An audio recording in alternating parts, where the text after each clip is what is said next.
Ici Roger Clavet, bienvenue à Interroger. Ah tiens, il y a dans le mot interroger, il y a mon prénom, ça tombe bien. Mais il y a aussi, on suppose, beaucoup de questions et de réponses à venir. Parce que nous, on se dit, chaque question mérite une réponse. Enfin, on va essayer. Puis vous en avez des questions, j'en ai. On va voir ce que ça va donner. Ça devrait être assez intéressant. Il y a deux volets à l'émission Interroger. Le premier volet, c'est les organismes communautaires. Moi, j'aime dire que les organismes communautaires dans notre région, ce sont ceux et celles qui font du bien. La personne qui s'occupe de papa, de maman, de grand-papa, de grand-maman, enfin, des enfants dans les garderies, tout ça, quand on les voit, quand on apprend à les connaître, on découvre la richesse de ces gens-là dans notre région. Également, l'autre volet, c'est les entreprises, les partenaires de développement. Alors, eux aussi, on gagne à les connaître parce que ceux qui sont connus, il y a peut-être des éléments qu'on connaît moins, mais tous les autres dans l'ombre, on ira les voir également. Aujourd'hui, avant de parler de vous, on va parler de nous. Alors, CJSR va faire l'objet de notre première émission avec un nouveau visage, Papa Moussa Camara, et un visage un peu plus expérimenté, Suzy Bertrand, notre directrice générale. Là-dessus, bonne émission.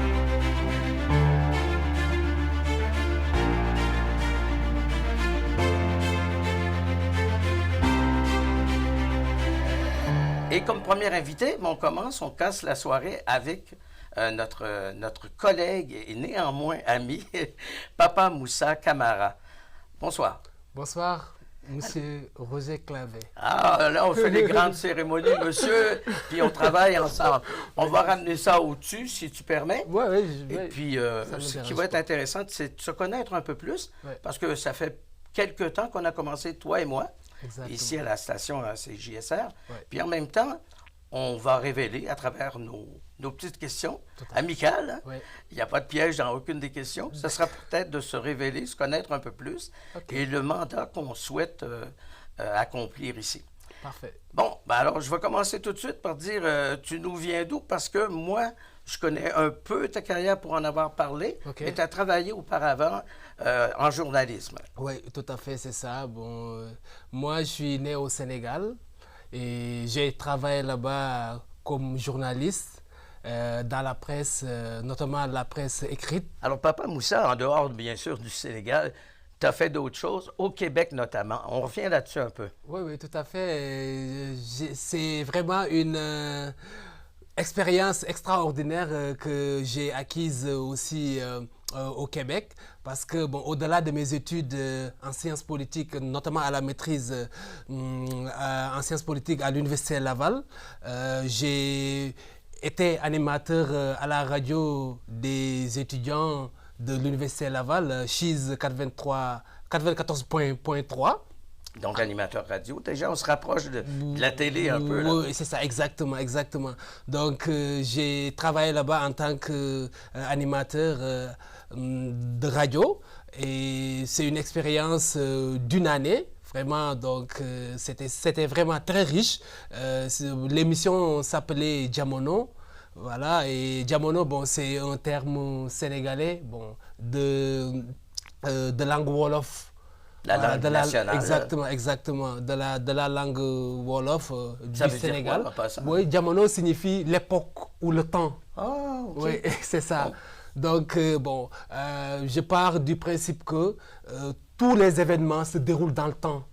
Donc, bon, j'ai décidé vraiment d'utiliser ce terme-là. En plus, le Québec est une terre vraiment multiculturelle, où il y a vraiment la rencontre de plusieurs cultures. Donc, vraiment, pour mettre en évidence, pour montrer cette diversité culturelle au Québec, j'ai décidé vraiment de choisir ce nom-là et l'attribuer à mon émission. L'émission que j'ai conçue, que j'ai développée et que j'ai gérée de bout en bout.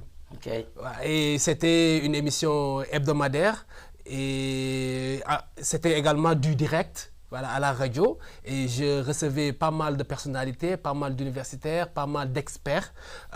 Et mon travail là-bas aussi m'a permis aussi de couvrir les élections fédérales. Tu vois là à la télévision ici, communautaire. Quand tu as appris la nouvelle, est-ce que tu en as parlé à ta famille, aux gens qui te connaissent?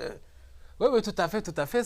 J'en ai parlé à ma famille et ma famille est très contente vraiment d'apprendre que je poursuis toujours ma passion de journaliste parce que, après tout, le journalisme, au-delà de l'aspect professionnel, c'est une passion.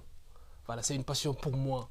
Donc, même quand je quittais mon pays pour venir ici au Québec pour étudier à l'Université Laval la science politique, comme tu l'as brossé tout à l'heure, j'avais dans l'esprit vraiment de poursuivre toujours ma carrière de journaliste. Tu commences dans le métier, mais tu as un beau bagage. Donc, ça fait à peu près 3 ans que tu es au Québec maintenant? Oui, oui, tout à fait, tout à fait. Ça fait 3 ans que je suis voilà, au Québec. Bon, 3 hivers, troisième, quatrième? Bon, disons, bon, je suis à mon 4e hiver. Bon, alors là, tu es un vrai Québécois endurci. Est-ce que je peux te demander quelle a été ta première surprise passant du Sénégal au Québec? Qu'est-ce que tu as vu en premier? On est marqué par son environnement. Tu étais dans un milieu universitaire, donc beaucoup d'autres universitaires qui sont d'origines diverses. Par rapport à Portneuf, par exemple, la grande région, ça fait déjà un contraste par rapport à Québec. Oui, oui, à Portneuf, en fait, moi, ce qui m'a marqué, c'est vraiment la nature vraiment accueillante des gens. Vraiment, moi, j'ai rencontré vraiment des personnes très bienveillantes, des personnes très accueillantes, vraiment. Il faut le dire, hein, Oui, oui, c'est ça. Parce que quand on vient d'ailleurs, on est bien vu pour le voir, on est bien placé. C'est ça. Donc, vraiment, je tiens vraiment à le souligner. Vraiment, il y a des personnes ici à Saint-Raymond notamment, là où se situe, là où est basé le CGSR TV Portneuf. Donc, franchement, j'ai eu à rencontrer des personnes vraiment très gentilles, franchement parler, et ça m'a surpris. Bon, contrairement à d'autres espaces, voilà, ou à d'autres zones. Oui. Vraiment ici, vraiment les gens sont vraiment accueillants et ouverts. Est-ce que les gens ont marqué une certaine surprise? Parce qu'on n'a pas beaucoup de Sénégalais ici, on n'a pas beaucoup de gens des autres cultures. Comment a été la réaction des gens en général? Oui, bon, les gens ici, bon, la plupart du temps, bon, je reçois des effets de surprise. En fait, de la part des gens, ça je l'ai remarqué. Bon, déjà, bon, j'ai un phénotype qui est différent de ce qu'on a tendance à voir. Juste au regard, nous deux, on est déjà très différents. Et je ne parle pas de la couleur, mais la grandeur. Et c'est un type proche du Sénégal. Les Sénégalais, en général, ils sont assez grands. C'est des colosses même. Oui, tout à fait. Donc, bon, pas tout le monde, bon, tous les Sénégalais ne sont pas grands. Hein. Tous les Québécois sont pas ça, mais généralement, mais en général, oui, les Sénégalais vraiment sont de grande taille, comme la plupart des personnes qui ont eu à voyager, voilà, qui ont eu à fréquenter des Sénégalais l'ont remarqué. Donc, c'est ça en fait. Moi, ce qui m'a encore plu dans cette MRC, la MRC de Portneuf, c'est que aussi les habitants vraiment sont proches les uns des autres. Voilà, il y a une certaine proximité parce que quand j'étais étudiant à l'Université Laval, j'avais travaillé sur le plan stratégique d'un OBNL ici. Voilà, d'un organisme à but non lucratif, voilà, d'un organisme communautaire. Et j'ai réalisé que vraiment, il y a une certaine proximité entre les citoyens. Je m'en voudrais de ne pas mentionner, je m'excuse de t'interrompre, mais en même temps, pour se dire, qu'est-ce que tu crois pouvoir apporter c'est pas la première fois qu'on a un lecteur, une lectrice de nouvelles.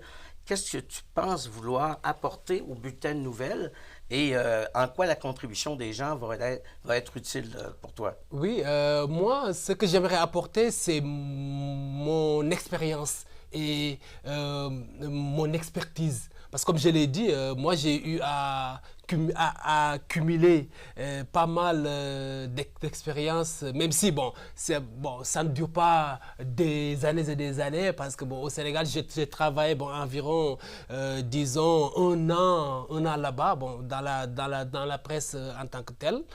Mais quand même, c'était une expérience très riche. Parce que vraiment, j'étais en plein dedans, j'étais vraiment au fond des choses. Voilà, je couvrais bon, plusieurs types d'événements et la plupart du temps politiques. Voilà, donc... Mais il y a une manière aussi, une approche fraîche. Ouais. Quand on a un regard neuf, il y a des gens qui vont nous dire, vous ne connaissez pas la région, vous allez... Certainement, il va se glisser des petites erreurs de prononciation, un nom de ville.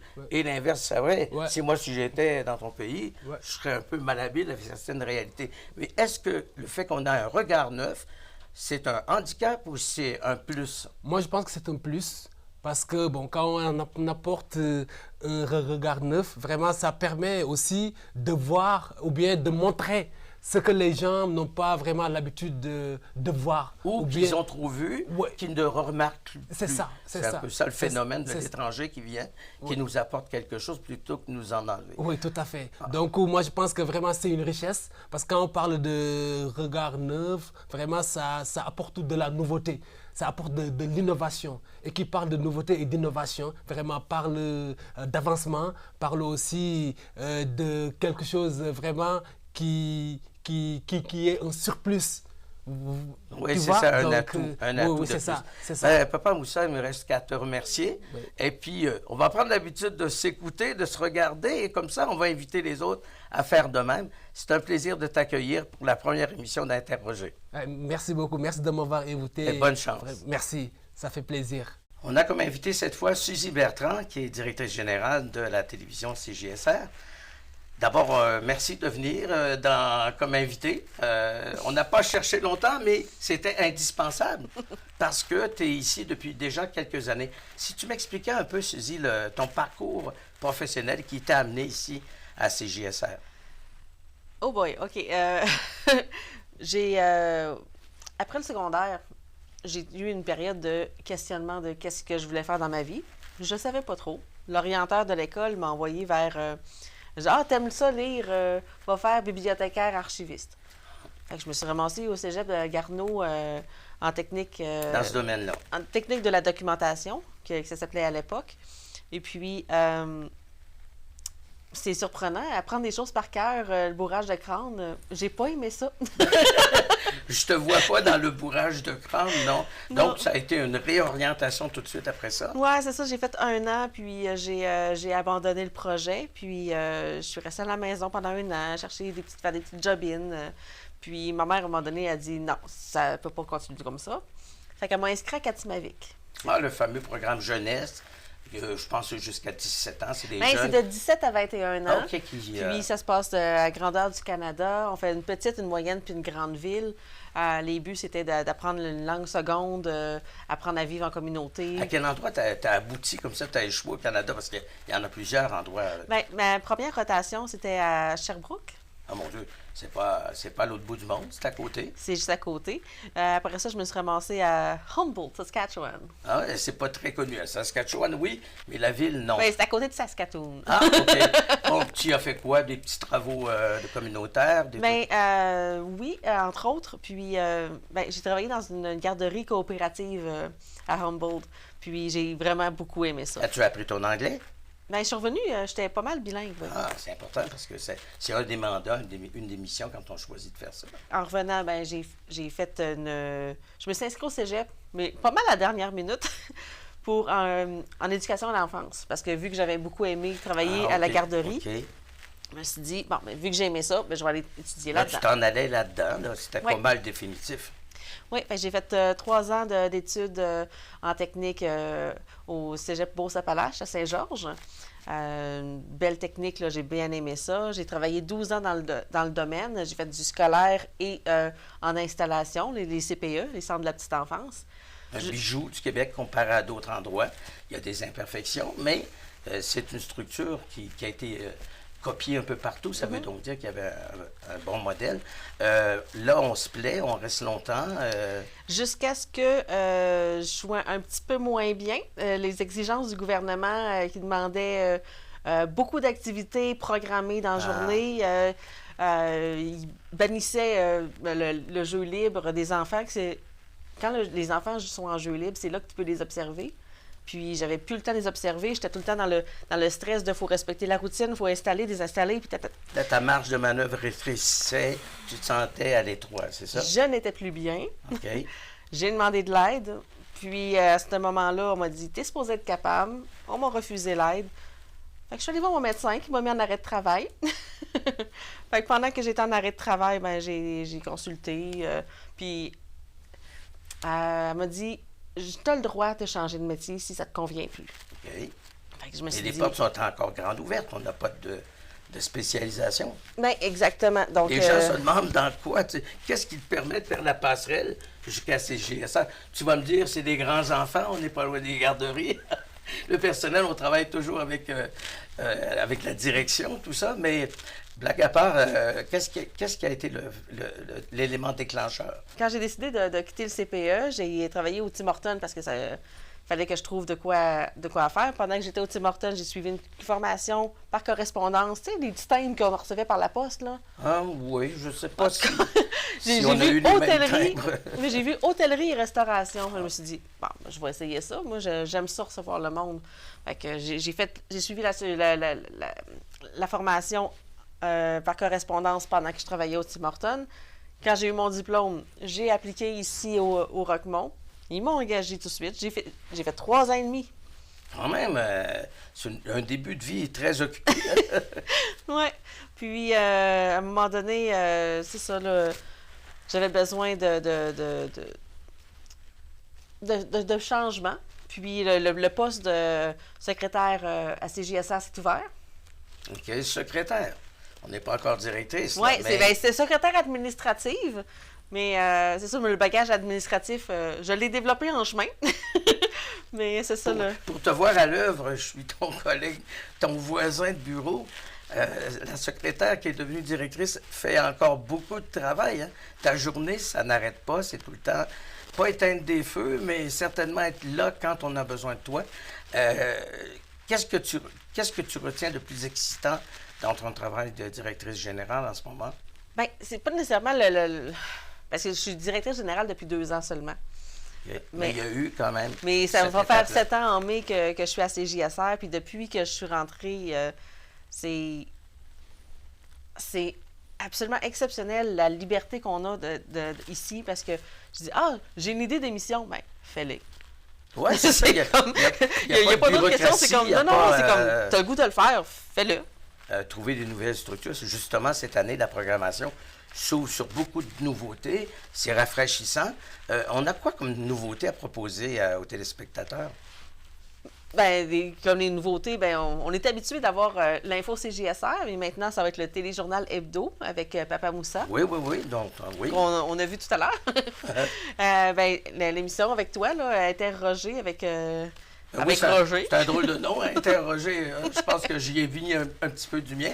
Mais justement, il y a donc ça au niveau de la programmation, des nouveautés assez importantes parce qu'on change un peu la programmation, la structure. Autre nouveauté?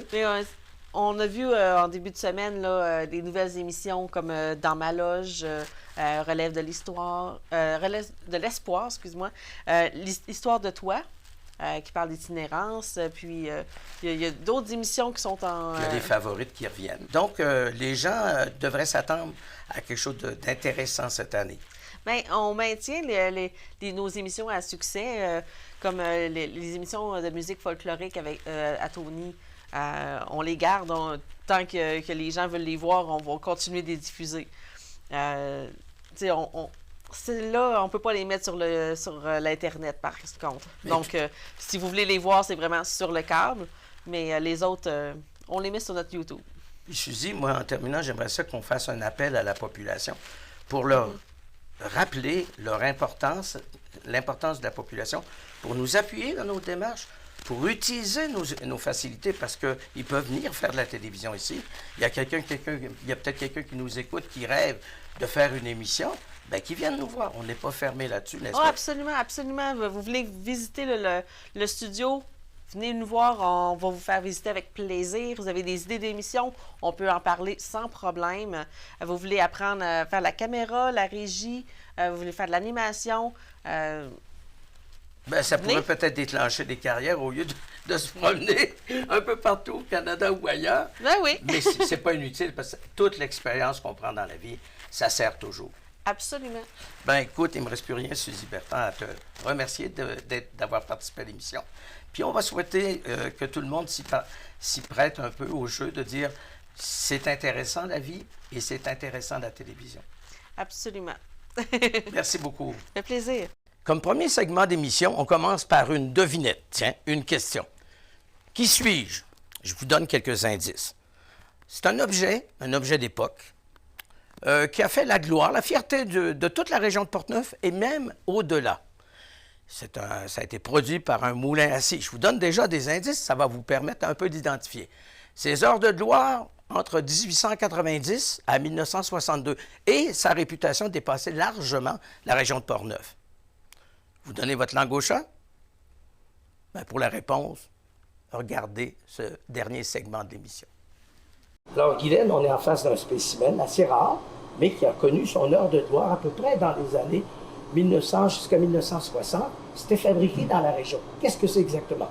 Ça ici, c'était une boîte en bois pour le transport du beurre. Alors, la boîte contenait 50 litres de beurre. Exactement. C'est carré, donc oui. Si je me rappelle bien, on a parlé de 11 pouces ou quelque chose comme ça, par 11 pouces en tout cas. Ça peut varier. L'intérieur avait quelque chose de spécial. On mettait quelque chose pour un enduit, c'est ça? Oui, on sent qu'il y a comme un enduit de paraffine de cire à l'intérieur pour la conservation, j'imagine. Puis... Oui, parce qu'en fait, c'était du bois d'épinette ou de sapin. C'est des résineux. Ça aurait pu affecter le goût, peut-être pas mettre la vie des gens en danger. Donc, il y a eu son heure de gloire. Maintenant, c'est rendu des pièces de collection. On n'en trouve pas partout. Et ça, c'est quoi exactement? Ça, c'est un moule pour faire la livre de beurre. La forme même, ça nous le montre, là. Alors, il prenait le beurre qui était en vrac dans les boîtes de bois. Non, dans une avec autre... un couteau, puis il remplissait. Comme la baratte, on allait chercher ouais. la baratte. Alors, il remplissait, il tapait, puis après ça, il le mettait sur la table. Fait qu'il remplissait ça en tapant, puis après ça, il le déposait, puis là, il pesait sur... C'était un petit bois. OK. Fait qu'en pesant, il faisait retirer la livre sans la briser. L'avez-vous connu, vous, dans votre jeune temps, comme non. on dit? Ben, moi, je n'ai pas connu, mais j'ai connu ce qui a succédé à ça. C'était des boîtes de même forme, mais en carton. Donc, il y avait toujours 50 livres. C'est assez spécial. Donc, pensez-vous qu'on va revenir à ça? Je ne penserais pas. Hein? Parce que ça devait, ouais, avec la boîte, ça fait 56 livres, ça fait... Ben, ça montre aussi, ça dit pas tout, ça venait du Québec, c'était en anglais, c'était Canadian Butter. Mais c'est très drôle parce que quand j'ai lu un peu, on voit que ça a sa propre histoire. Ça a embauché beaucoup de monde pendant plusieurs années. Donc, c'est propre à Portneuf, à la grande région de Portneuf.